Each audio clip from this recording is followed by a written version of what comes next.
I'm Kai Clifford, your spiritual guide and energy alchemist, and today we're talking about the path of mastery. Now, let me ask you a question. If you want to be really good at something and it's a passion of yours and it's something that you really want to do, you feel called to do it, but yet you feel like you don't have enough experience or qualifications, you feel like you need to be better to be able to do it. How are you going to become great at it? You have to be willing to go through the mud and show up imperfectly, show up sucking at what is worth becoming great at. Now, this is where humility comes in. And as you know, I don't believe in humility in the way where they say it about like, oh, I'm a worm or I'm less than or I'm bringing myself down. No. You are actually an eternal God being. But you're not using your own God power. I mean, you're not using your own power. You can use your own power, but ultimately your power is from the Godhead, right? So whether you believe in like God or the divine or the universe, we do all have a power that beats all of our hearts. We all have a power that thinks through us. We all have a power that is created into the world. So whether you're thinking from ego and creating from ego, yes, that will create. But the true creations that last and bring actual happiness come from love, basically. And this is the energy of God, of the divine, of infinite spirit.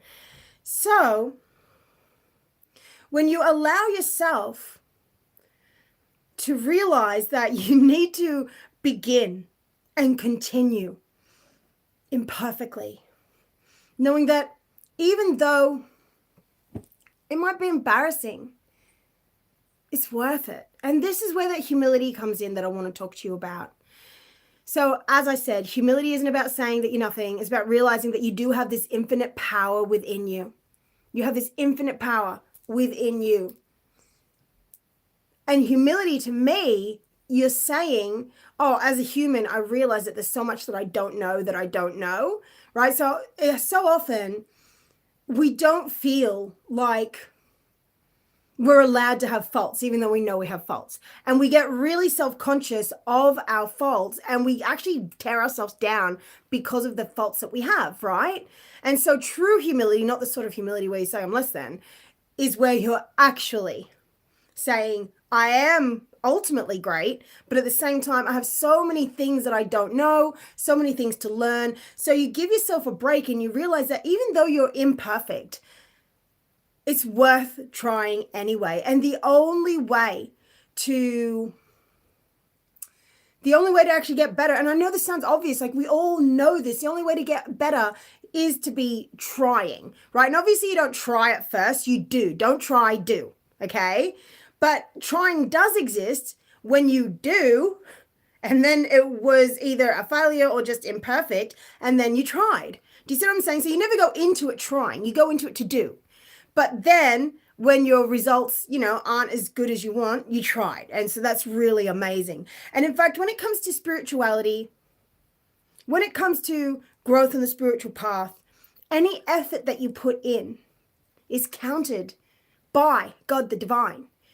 Whether it was imperfect or not, if you really put your heart into something from a place of love, from a place of service, from a place of wanting to make it great, that is counted.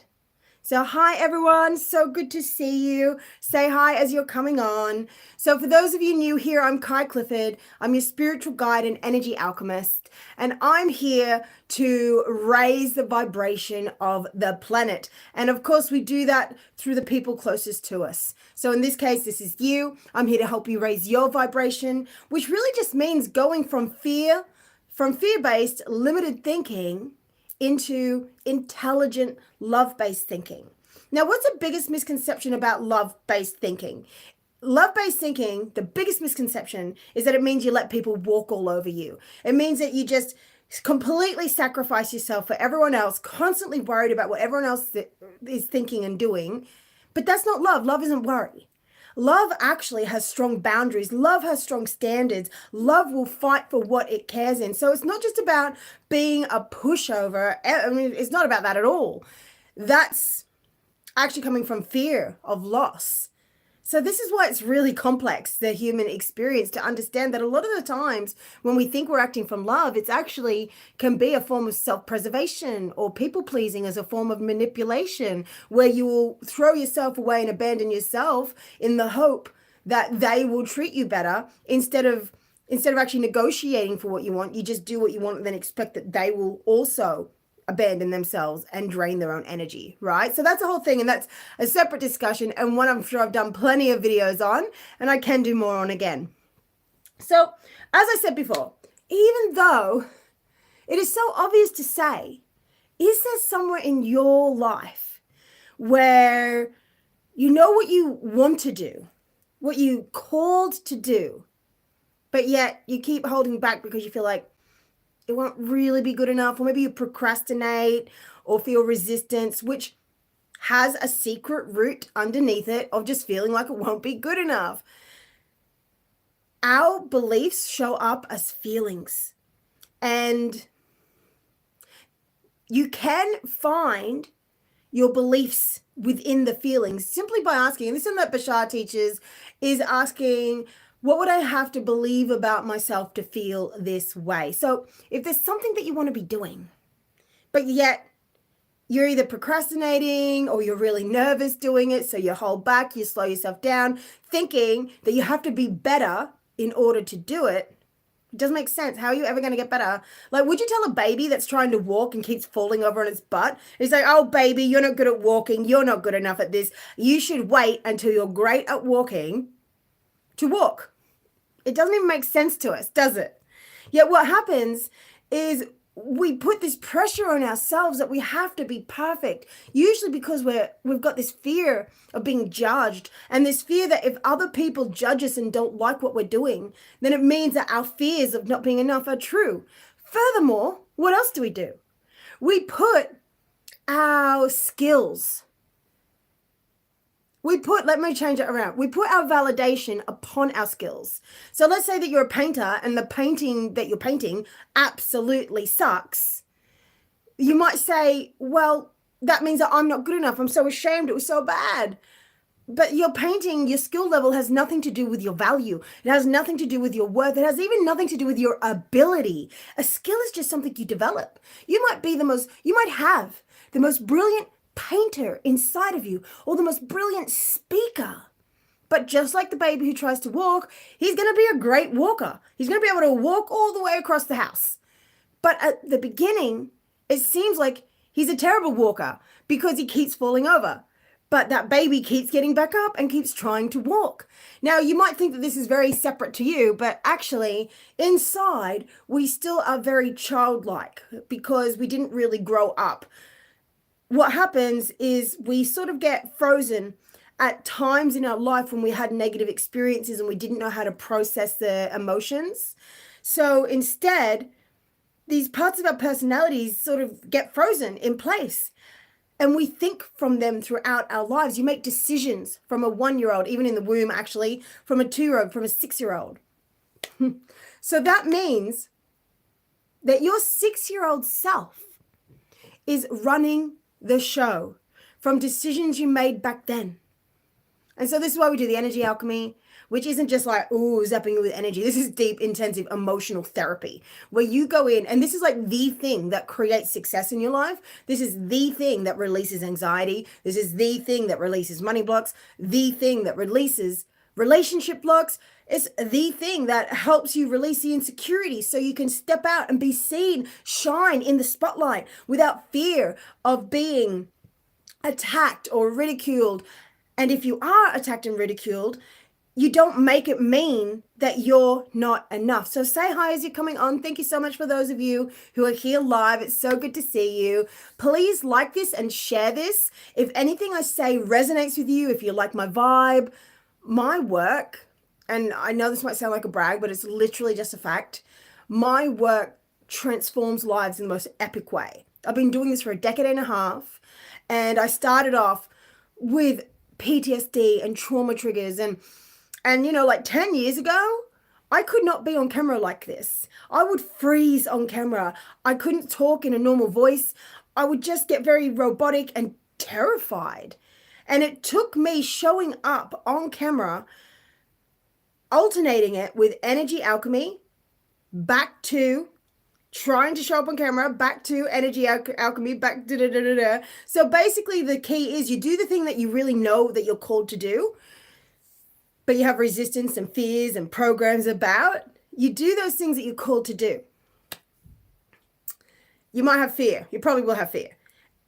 And then you go and do your healing work on it, your energy alchemy, clearing your negative emotions, clearing your perceptions, upgrading and elevating your mindset. And as you upgrade and elevate your mindset, and then you go do that scary thing again that you keep feeling called to do, not the thing that you should do, not the things that the guru is told that you have to do, but the thing that keeps chasing you. No matter how much you turn away from it and go, yeah, no, I don't really, no, whatever it is. I know for me, it was speaking on camera. It was teaching the codes that I've learned from healing my anxiety, from healing my social anxiety, from healing my trauma triggers and my attachment disorders and my volatile relationship patterns that are such a thing of the past. They're so far gone from my life now. Yet, I was still sharing while I had my anxiety. I was still sharing while I was terrified of being seen. And sure, it meant that I would pop up online, I would grow followings, and even though it worked through some of the fear, you know, I was no longer freezing on camera. I was no longer like a deer in the headlights, but I was, you know, still terrified of being seen by a lot of people. So I would grow these followings. I'd change loads of lives. They would even grow followings. They would, you know, expand their business, heal their relationships. Sometimes, you know, one lady, she messaged me that she'd been doing my work and her husband and her were on the brink of divorce. Her business wasn't doing well, but through doing my work every week, like my energy alchemy, my EFT, her husband and her healed the relationship. She got pregnant and they had a child that wouldn't have existed if she didn't do my work because they were about to have a divorce. And her business started flowing and her husband got a promotion and her husband got a bonus that nobody else in the company had gotten for the type of job the type of promotion that he got. This is what happens when you change how you feel inside. You literally change the reality of the people around you as well. And I see this time and time and time and time again.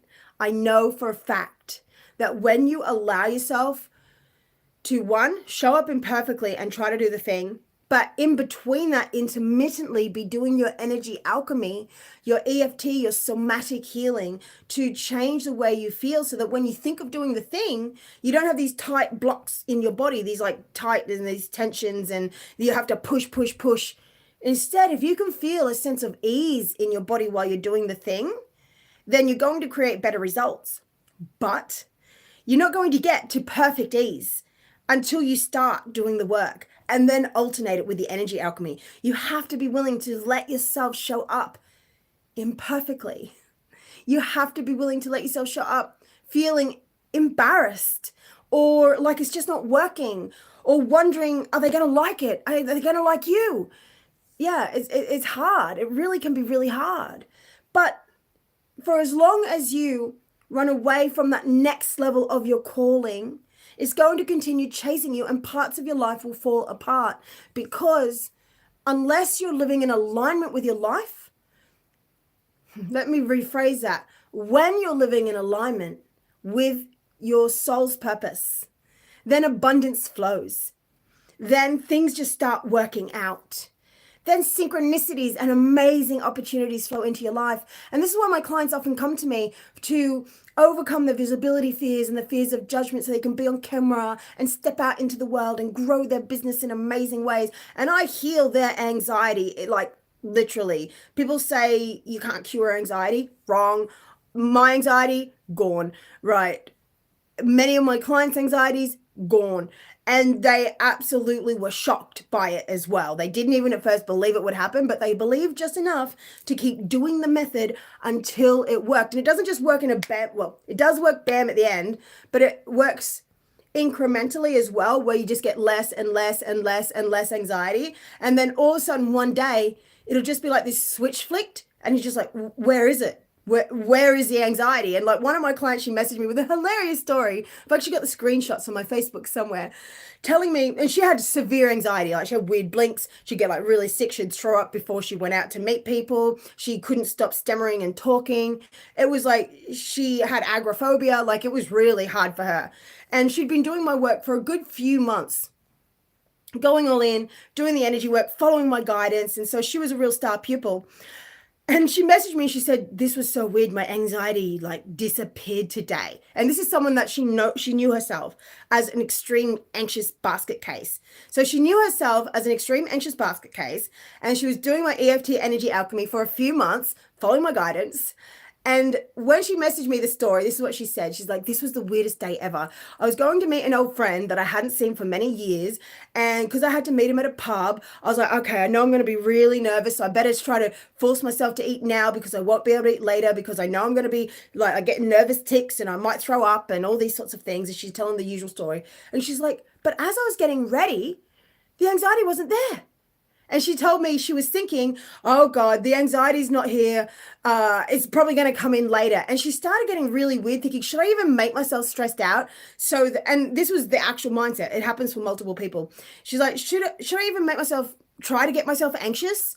Because that way it won't be as bad later. But the anxiety that she was used to for years wouldn't come. So she drove there and she's like, and she pulled out, she parked, and she didn't even feel nervous about getting out in a dark parking lot. And she's like, okay, this is really weird. She opened the door and she walked in. The bartender talked to her, and she actually made a joke with the bartender. And she said, that was really weird. I usually can't even talk to people. I just flap my lips and like start blinking a lot. And she's like, but I actually made a joke. And then she said, and I went and talked to my friend and we actually had a nice time. And all the time she was also narrating that in the back of her head, she's like, this is really weird. Where's the anxiety? Like, when is it going to kick in? And she's like, it just never happened. And she's like, at first I almost thought I was going to have anxiety about not having the anxiety, because it was such a part of her identity. But she did the work and it paid off. And this is what happens for everyone who goes all in with my energy alchemy. If there's one thing that you do for yourself, if you want to be successful in your business and your relationships, if you want to heal any insecurity, if you want to manifest and quantum leap, if you want to do the true spiritual work that gets you closer to God, the divine, infinite spirit, however you see it, then my work is the way to go. Hi, Kelly. So what the Cal says, Kai has helped me so much. I would highly recommend her help if you are suffering from emotional issues of any kind. And here's the kicker. Any block to your success comes down to an emotional issue. You may think, oh, I don't have an emotional issue, but your emotions are the energy that creates your reality. And while sometimes it might seem like you don't have an emotional issue, it doesn't have to be a big, overwhelming issue to be an emotional issue. It's just simply your beliefs are creating feelings that are creating the reality that you don't exactly want. And so when you do the inner work to clear the fears and the feelings, your reality always changes. I'm just going to screenshot this really quick because I'm pretty sure the comments don't save. There we go, screenshot. Screenshot. Nope, that just did the volume. Okay, one more try. Ta-da! Right, let me do that front. Yeah, that way. There you go. Okay, so I've got the screenshot. So guys, this is my message to you.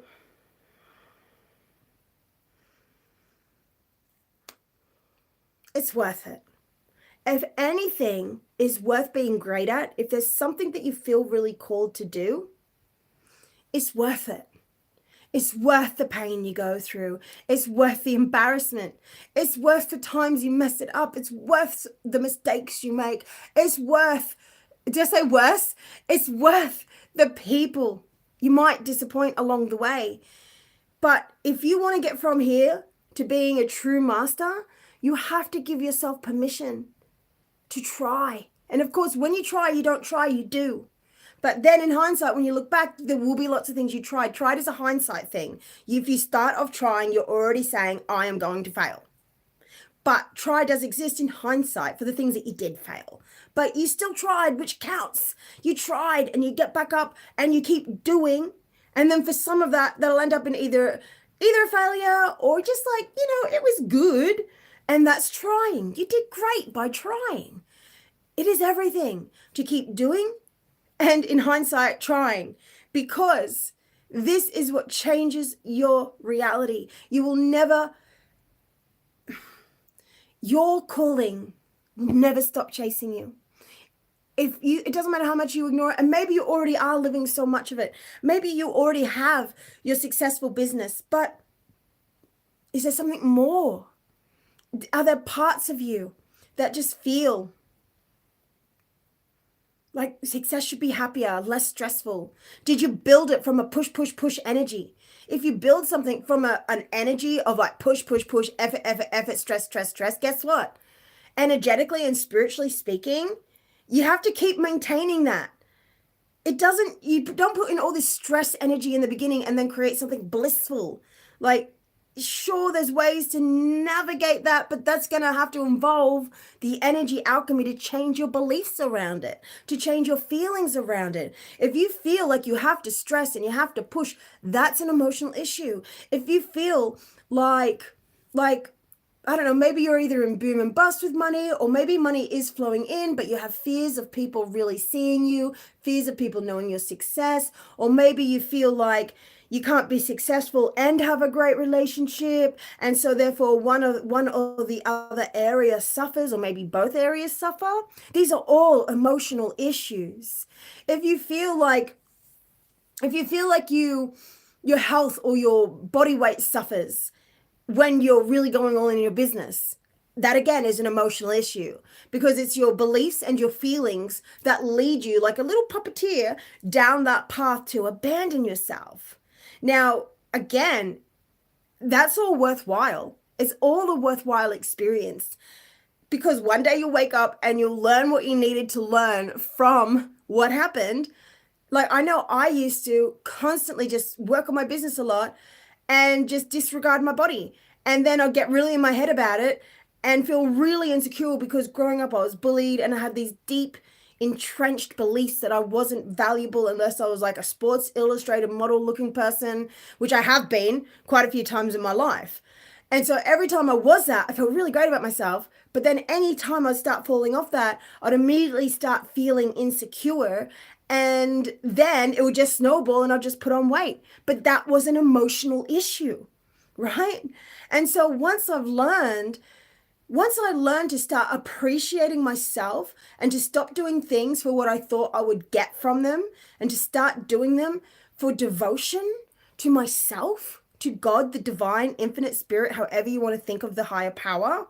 And you realize that trying to do things to make you worthy, to make you safe, to make you money isn't going to work. You need to do things for self-appreciation. You need to do things to devote to life, to expand, for enjoyment. For instance, if you want to grow your email list, you need to literally be just focusing, okay, well, how do I gather the people so I can have more people to talk to? Not, okay, I need to like make sales, and to do that, I need to grow my email list. So how do I grow my email list? Because you're trying to make sales, which has nothing to do with your email list. It seems like it does, but energetically, that growing your email list would just be about gathering the people, so that you have people to talk to, people to play with, people to sell to, but it's about having your audience there. So you have to disconnect, even though everything's connected. When it comes to your actions, you have to really be careful of what your motivations are. Make sure you're acting for the sake of what you're doing, for the devotion of doing it. So the mother, a disciple of Sri Aurobindo, really great spiritual teachers from a little while back. What was I going to say? Come on. The mother, what was I saying before that? Come on. Literally going blank. So What's the next thing to say? Road to mastery. So we've already talked about how it really is about showing up imperfectly. Oh yes, that's right. It's really about showing up imperfectly and separating your desires from an agenda. And so the mother was teaching that you have to consecrate everything you do to the divine.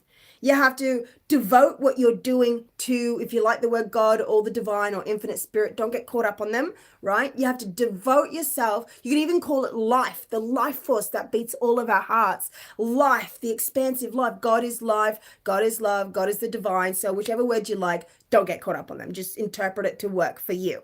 Yeah? So allow yourself, when you take actions on the road to mastery, know that it's going to be imperfect. But when you pour love into it, rather than the stress of, well, I have to do this because if I don't do this, then I won't make the money or I won't get the relationship or these things won't happen. Listen to that energy. If you're doing it for, oh, how can I really show appreciation today? What do I feel really lit up to do today? And you'll find it will be a lot of the same things that you're already doing. Unless you're really living a shadow life and you're really doing all the things you think you should do, and you the type of person where you say, I'm doing everything right. Are you sure? Are your emotions right? Are you stressed, running on autopilot, just like on a treadmill, hoping it doesn't fall off? That's not doing everything right, despite these actions that you think you're doing right. Doing it right is having the emotional clarity and calmness within you.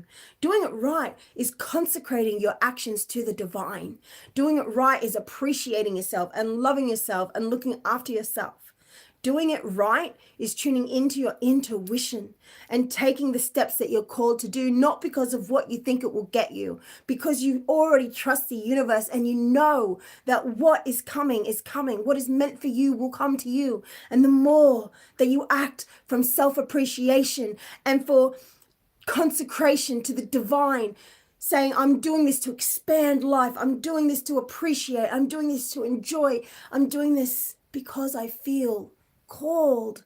The more that you do that, the more things work out. So on the road to mastery, just know every single thing that you do adds up. You have to allow yourself to do it imperfectly to build up this skill. And it doesn't matter whether it works or not. When it comes to your worth, your value, your skill set has nothing to do with your worth and value, gorgeous. You are inherently worthy. No matter whether you think you're not, no matter whether you've done the worst thing or not, we all have the spark of God, of the divine within us. And I want you to know that you are worthy as you are, whether you feel it or not. So I hope this has been helpful to you. I'm about to release a masterclass called Quantum UnTanglement. And this is going to walk you through my somatic illumination process to reprogram your subconscious. But it's not just reprogramming your subconscious. It's also connecting with the divine, opening your heart to your divine nature and merging with higher intelligence. So it's not just reprogramming the robotic part of yourself. You're clearing karma.